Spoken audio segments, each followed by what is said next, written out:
bagong kinabuhi isip imong mga anak. Dayon ang Diyos hangtod sa kahapturan. Gikan sa tanang binunyagan sa tubig ug Espiritu Santo kitigom mo sa kakatawhan nga nayusa diha ni si Kristo imong anak. Dayon ang Diyos hangtod sa kahapturan. Imo mo kaming gawasnon ug ipuno mo ang among mga kasing-kasing sa Espiritu sa imong gugma aron magpuyo kami sa imong kalinaw. Dayon ang Diyos hangtod sa kahapturan. Imong gitawag ang mga binunyagan sa pagsangyaw sa mayong balita ni Kristo ngadto sa tanang kanasuran.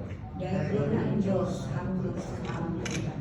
Gitawag mo ang imong anak si Dorothea nganhin ini makalinis nga tubig aron maambit siya sa pagtuo sa imong simbahan ug makabaton sa kinabuhing walay katapusan. Pinaagi sa misteryo ni tubig nga gibendisyonan, dada siya ngadto sa sakabako ug espirituhan nga pagkatao. Pinagpunayan natin ni Kristo among Ginoo. Amen. Mga ginikanan, mga maninoy-maninay, ang pagkaroon ang pagtuo nga nadawat sa dihan kita nabunyagan. Isalipay ba ninyo ang sala aron mabuhi kamo diha sa kagawasan sa mga anak sa Dios? Isalipay ba ninyo ang mga pagdani sa dautan ug ang pagpaulipon sa sala?